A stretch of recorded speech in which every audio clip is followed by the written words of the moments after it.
الحمد للہ رب العالمین والعاقبۃ للمتقین والصلاة والسلام علی سید الانبیاء والمرسلین وعلی آلہ واصحابہ ومن تبعہم بإحسان الی یوم الدین اما بعد وعن معاذ بن جبل رضی اللہ تعالی عنہ ان رسول اللہ صلی اللہ علیہ وآلہ وسلم قال له اوصیک یا معاذ لا تدعن دبر كل صلاة ان تقول اللهم اعنی على ذکرک وشکرک وحسن عبادتک۔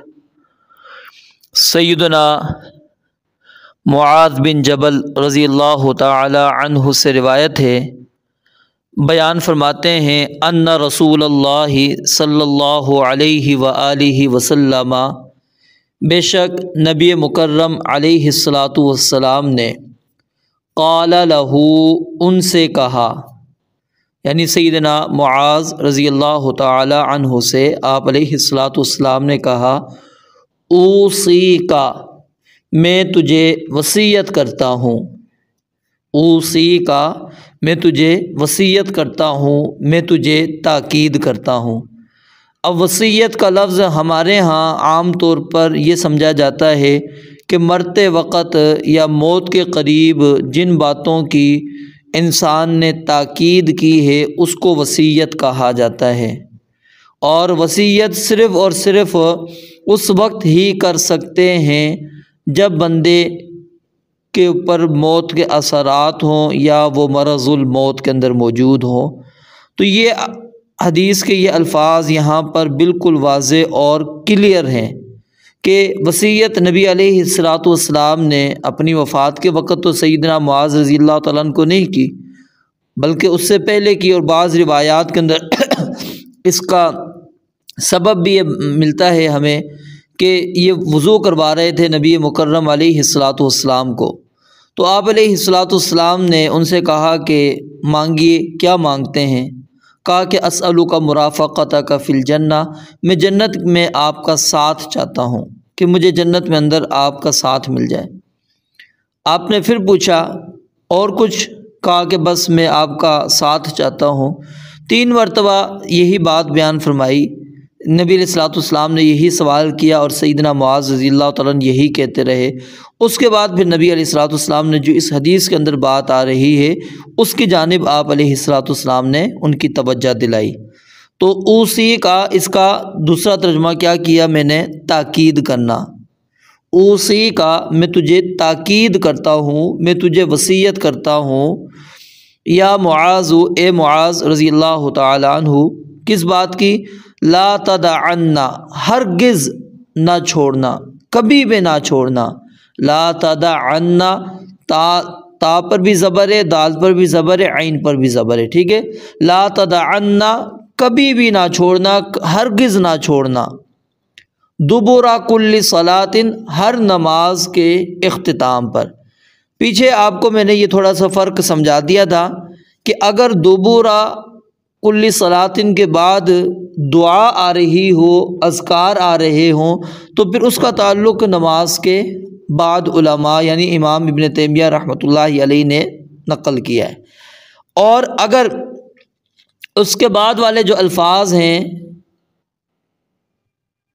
نہیں دعا آ رہی ہو، غلط ہو گیا دوبارہ سے، اگر لا تدعن دبر کل صلاۃ کے بعد اذکار آ رہے ہیں، کیا آ رہے ہیں؟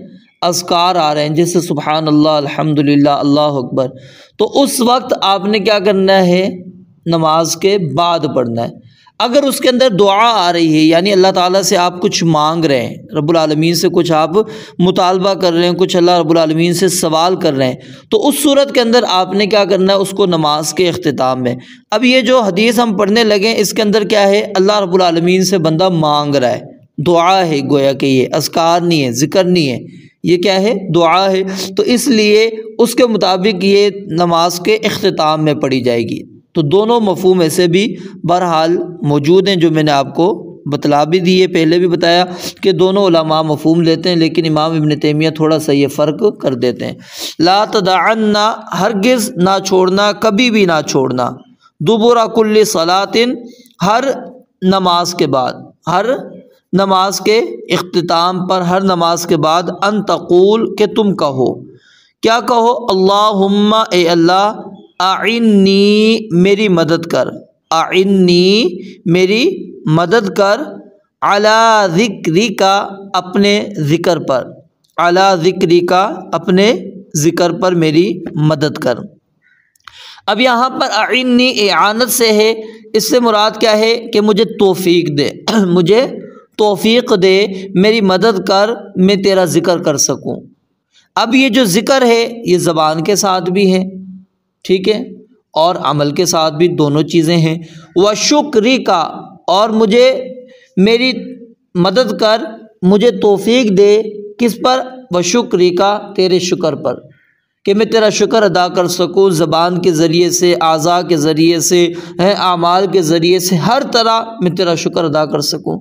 وحسن عبادتی کا، اور مجھے توفیق دے کہ میں اچھی عبادت کروں، وحسن عبادتی کا، اور تیری اچھی عبادت کی مجھے توفیق دے۔ دوبارہ ایک مرتبہ پھر دیکھیں، معاذ بن جبل رضی اللہ تعالیٰ عنہ بیان فرماتے ہیں کہ ان رسول اللہ صلی اللہ علیہ وسلم قال له، کہ سیدنا معاذ رضی اللہ تعالیٰ عنہ کو نبی علیہ الصلوۃ والسلام نے کہا، اوصی کا، میں تجھے وصیت کرتا ہوں، یا معاذ، اے معاذ، لا تدعن، ہرگز نہ چھوڑنا، کبھی بھی نہ چھوڑنا، فی دبر کل صلاۃ، ہر نماز کے اختتام پر، ہر نماز کے بعد، ان تقول، کہ آپ یہ کہیں، اللہم، اے اللہ، اعنی، میری اعانت کر، میری مدد فرما، میری نصرت فرما، مجھے توفیق دے۔ یہ سارے ترجمے آپ کر سکتے ہیں، کوئی مسئلہ نہیں ہے، ٹھیک ہے، میری مدد فرما، مجھے توفیق دے، علی ذکرک، اپنے ذکر پر، علی ذکرک، اپنے ذکر پر، کہ میں تیرا ذکر کثرت سے کر سکوں۔ وشکرک، اور میری اعانت فرما، میری مدد فرما، مجھے توفیق دے، شکری کا، اپنے شکر پر۔ وحسن عبادتی کا، اور اچھی عبادت کی، اور اچھی عبادت کی مجھے توفیق دے۔ رواہ احمد و ابو داود و النسائی، اس حدیث کو امام احمد نے، اور امام ابو داود نے، اور امام نسائی رحمۃ اللہ علیہ نے اس حدیث کو روایت کیا ہے، بسند قوی، مضبوط سند کے ساتھ، یعنی یہ روایت کیا ہے، سند کے اعتبار سے صحیح ہے یہ روایت، اس کو امام نووی رحمۃ اللہ علیہ نے بھی صحیح قرار دیا ہے۔ اس حدیث مبارکہ کے اندر اگر ہم غور کریں، اس کے اندر انسان کیا چیز مانگ رہا ہے اللہ تعالیٰ سے، کہ اللہ میری مدد کر، مجھے توفیق دے، کیونکہ انسان کوئی بھی نیکی کرتا ہے وہ اللہ تعالیٰ کی ہی توفیق کے ساتھ ہے۔ اللہ تعالیٰ کی توفیق کے بغیر انسان کچھ بھی نہیں کر سکتا۔ جب جنتی جنت کے اندر جائیں گے وہ کیا کہیں گے؟ الحمدللہ الذی ہدانا لہذا وما کننا لنہتدی لولا ان ہدانا اللہ۔ اگر اللہ تو ہمیں ہدایت نہ دیتا تو ہم اسلام پر نہ آ پاتے، ہم اسلام کو قبول نہ کرتے، ہم تیری عبادات نہ کرتے، تیری اطاعت نہ کر پاتے۔ الحمدللہ الذی ہدانا لہذا، ساری تعریفیں، سب تعریف کا مستحق ذات صرف اللہ تعالیٰ کی ذات ہے۔ کیوں کہ ہدانا لہذا، جس نے ہمیں اس کام کی ہدایت دی، اسلام کی ہدایت دی۔ وما کننا لنہتدی لولا ان ہدانا اللہ، ہمارے پاس تو کچھ اختیار نہیں کہ ہم ہدایت پر چل پڑتے، تو ہی اللہ ہدایت پر چلانے والا تھا، تو نہ چلاتا کبھی بھی ہم ہدایت پہ نہ آتے۔ تو یعنی انسان اپنی طور پر کچھ بھی نہیں کر سکتا، اور اس کے بس اوقات آپ نے بھی اس چیز کا اچھی طرح مشاہدہ کیا ہوگا، عملی طور پر تجربہ بھی کیا ہوگا، ٹھیک ہے۔ تو انسان اللہ تعالیٰ کی جب تک توفیق اس کو نہ ہو وہ چیز حاصل ہی نہیں ہوتی۔ تو اس لیے کیا کہا کہ یہ بات کہو اپنی نماز کے بعد، کیونکہ تم میرا ساتھ چاہتے ہو تو پھر اعنی، میری مدد فرما، اللہ میری مدد فرما، علی ذکری کا، تیرے ذکر پر، کیونکہ جب کثرت سے ذکر کرو گے، اللہ تعالیٰ کو یاد کرو گے، اللہ تعالیٰ نے تمہارے درجات کو بلند کرنا ہے، تمہارے مقام کو اللہ تعالیٰ نے بڑھا دینا ہے، اللہ تعالیٰ نے تمہیں انبیاء، صدیقین، شہداء، صالحین کا ساتھ اللہ تعالیٰ نے تمہیں دے دینا ہے۔ تو علی ذکری کا انسان کیا مانگ رہا ہے؟ اللہ تو میری مدد کر، علی ذکری کا تیرے ذکر پر، یعنی میں کثرت کے ساتھ تیرا ذکر کروں۔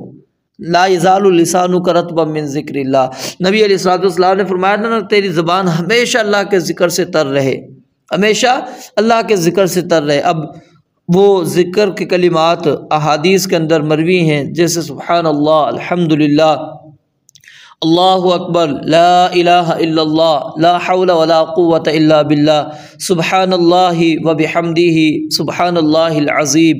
اس کے علاوہ دیگر کلمات موجود ہیں اذکار والے، وہ کوئی بھی آپ پڑھ لیں، لیکن اس حدیث کے اندر افضل الذکر لا الہ الا اللہ آپ نے کہا، کیونکہ اس کے اندر انسان اللہ کی الوہیت کا اقرار کر رہا ہے، باقی الوہیت کی نفی کر رہا ہے، تو یہ افضل ذکر اس کو آپ نے قرار دے دیا۔ وشکر کا، اور تیرے شکر پر۔ اب شکر صرف کیا ہے؟ زبان سے ہی ادا کرنا ہے الحمدللہ کہہ کر نہیں، بلکہ کیا ہے؟ اللہ رب العالمین کی عبادت بھی کرنی ہے۔ اور سورہ بقرہ کے اندر اللہ رب العالمین نے فرمایا کہ وَاشْكُرُوا لِلَّهِ إِن كُنتُمْ إِيَّاهُ تَعْبُدُونَ، اور اللہ تعالیٰ کا شکر ادا کرو اگر تم اسی کی عبادت کرتے ہو، اگر تم اسی کی عبادت کرنا چاہتے ہو تو پھر کیا ہے؟ اللہ تعالیٰ کا شکر ادا کرو۔ تو اس آیت سے علماء نے یہ استدلال کیا ہے کہ اللہ تعالیٰ کا جو شکر ہے وہ انسان کیسے حاصل کر سکے گا؟ وہ عبادت کر کے۔ آیت وہ یہ ہے، یا ایھا الذین آمنوا کلوا من طیبات ما رزقناکم واشکروا للہ ان کنتم ایاہ تعبدون۔ اگر تم اللہ کی عبادت کرنا چاہتے ہو تو اللہ تعالیٰ کا شکر ادا کرو، یعنی شکر کا ایک طریقہ اللہ کی عبادت بھی ہے۔ اب اس کے اندر یہ چیز موجود تھی، لیکن یہاں پر وہ حسن عبادت، یہ نہیں، دیکھو یہاں پر غور کریں، یہاں پر اللہ رب العالمین سے ہم یہ نہیں مانگ رہے کہ اللہ مجھے عبادت کی توفیق دے، کیونکہ عبادت تو ہم کر ہی رہے ہیں۔ اصل کیا ہے؟ حسن، اس کی خوبصورتی۔ اور عبادت کے اندر خوبصورتی دو چیزوں سے آتی ہے، اخلاص اور اتباع رسول صلی اللہ علیہ وآلہ وسلم۔ جس عمل کے اندر اخلاص نہیں اور جس عمل کے اندر نبی علیہ الصلوۃ والسلام کی اتباع نہیں، طریقہ نہیں، وہ اچھی عبادت ہے ہی نہیں۔ تو اس لیے اعانت مانگ رہا ہے حسن عبادت، ایک اچھی عبادت پر۔ تو یہ دعا ہمیں یاد کرنی چاہیے، اور یہ نماز کے بعد یا نماز کے اختتام میں دونوں جگہ پر آپ پڑھ سکتے ہیں۔ اس کا ہمیں اہتمام بھی کرنا چاہیے، کیونکہ یہ بڑے جامع کلمات نبی مکرم علیہ الصلوۃ والسلام نے اس دعا کے اندر ہمیں سکھا دیے ہیں۔ اللہ رب العالمین سے دعا ہے رب العالمین سمجھنے، عمل کرنے کی توفیق عطا فرمائے۔ وآخر دعوانا ان الحمد للہ رب العالمین۔